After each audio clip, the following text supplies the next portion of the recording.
नमस्कार, अस्सलाम वालेकुम। मेरा नाम है नदीम खान और आप देखना शुरू कर चुके हैं देसी बातें सिर्फ इंडियन पत्रिका पर। उत्तर प्रदेश के कई जिले मशहूर हैं, लेकिन एक जिला है उन्नाव, जो सबसे ज़्यादा मशहूर जिला है, खासकर अपने क्राइम को लेकर। आपको याद होगा कुछ साल पहले यहाँ पर एक बीजेपी विधायक थे सेंगर साहब, जिन्होंने एक महिला का रेप किया था, एक बच्ची का रेप किया था। उसके बाद उसको कितनी ज़्यादा जद्दोजहद करनी पड़ी थी इंसाफ पाने के लिए, यहाँ तक कि उसके पूरे परिवार को एक तरीके से खत्म कर दिया गया था, साथ में वकील को भी खत्म कर दिया गया था। उन्नाव में आए दिन ऐसे कांड होते रहते हैं। ये वो देश है जहां पर महिलाओं को देवी की तरह पूजा जाता है, लेकिन रात के अंधेरे में मिट्टी का तेल या पेट्रोल छिड़क कर दहेज या लड़के की लालच में जला भी दिया जाता है।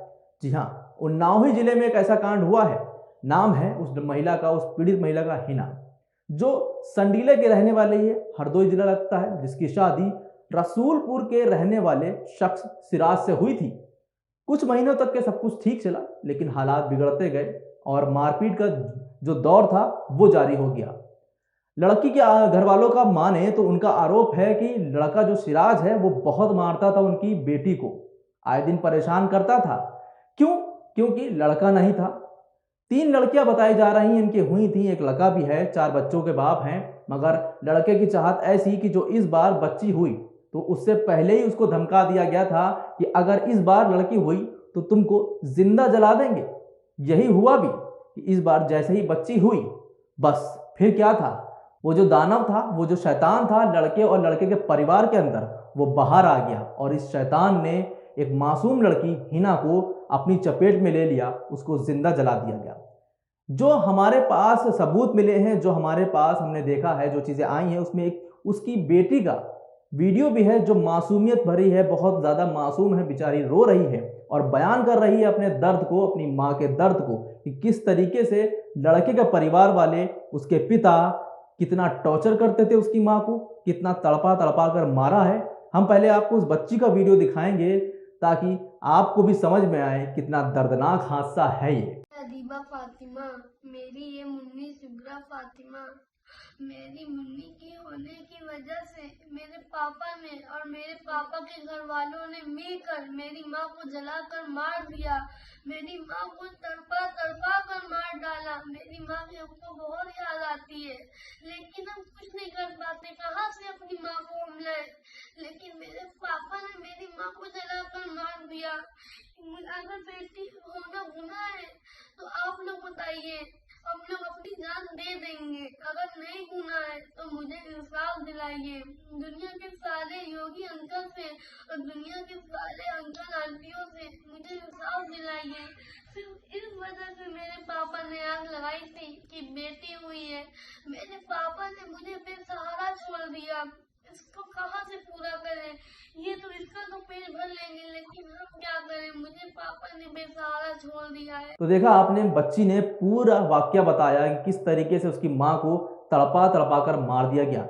लेकिन सबसे ज़्यादा दिक्कत और परेशानी की बात है वो है इंसाफ। यहाँ महिलाओं को इंसाफ पाने के लिए क्या कुछ नहीं करना पड़ता है, अपने परिवार को खोना पड़ता है, जंगें लड़नी पड़ जाती हैं, लेकिन फिर भी इंसाफ नहीं मिल पाता। जनाब, ये उत्तर प्रदेश का उन्नाव जिला है, जहां पर बताया जाता है उत्तर प्रदेश के मुख्यमंत्री द्वारा कि यहाँ पर अपराधियों की बिल्कुल कमी हो चुकी है, अपराधी एनकाउंटर से डर के भाग गए हैं। मगर अगर गौर कर लें तो पुलिस वाले भी किसी अपराधी से कम नहीं है, जिन्होंने इस पर अभी तक कोई भी कार्रवाई नहीं की है।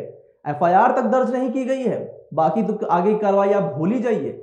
केस था 10 सितंबर का, जब हिना को जलाया गया। जलाने के बाद अस्पताल में भर्ती कराया गया, लापरवाही बरती गई इलाज में, जिसके चलते उसकी 2 महीने बाद यानी कि 10 नवंबर को मौत हो गई। परिवार दर दर भटक रहा है इंसाफ की तलाश में। यहां तक कि मुख्यमंत्री योगी आदित्यनाथ से लेकर महिला आयोग तक के चिट्ठी लिखी जा चुकी है, मगर इंसाफ नदारद है। हम आपको ये स्टोरी इसलिए दिखा रहे हैं ताकि इनकी जो आवाज़ है वो आप तक पहुंचे और शासन और प्रशासन के कान खुलें, ताकि उस पर सख्त से सख्त कार्रवाई कर सकें। और हमें उम्मीद है कि शासन के आंख और पैर और हाथ नाक सब कुछ चलना शुरू हो जाएगा इस रिपोर्ट के बाद। ये बहुत ही दर्दनाक स्टोरी है। पिछले 2 महीने से परिवार जद्दोजहद कर रहा है इंसाफ पाने के लिए। जो हिना का भाई है वो लगातार कोशिश कर रहा है, उसका परिवार कोशिश कर रहा है, कि किसी भी तरीके से अपनी बहन को, उनके घर की बेटी को इंसाफ मिले। यहाँ इंसाफ की उम्मीद धूमिल से होती जा रही है, क्योंकि पुलिस ही किसी तरह की कोई कार्रवाई नहीं कर रही है। आरोप ये भी लग रहे हैं कि लड़के के घर वालों ने पैसा खिला दिया है, इसलिए पुलिस किसी भी तरह की कार्रवाई करने से बच रही है। लड़कों के परिवार का मुजरिमों का सपोर्ट कर रही है। कई बार जब भी यानी कि हिना का भाई पहुंचता था थाने पे एफआईआर कराने, उसको वापस लौटा दिया जाता था। तो अब आप सोच लीजिए इंसाफ की उम्मीद किससे लगाई जाए, जब जो रक्षक हैं प्रदेश के वही नहीं सुनेंगे। उत्तर प्रदेश के मुख्यमंत्री और गृह मंत्री बोलते हैं कि बेटियां बड़ी सुरक्षित हैं। कितनी सुरक्षित हैं इस केस से अंदाजा लगाया जा सकता है। और ये वो देश है जहां पर वीरदास ने जब कथा कही थी कि हम उस देश में रहते हैं, हम उस भारत में रहते हैं जहां पर हम दिन में देवियों की तरह पूजते हैं महिलाओं को, और रात में बंद कमरे में उनके साथ रेप करते हैं, जिंदा जला देते हैं। ये वही देश है।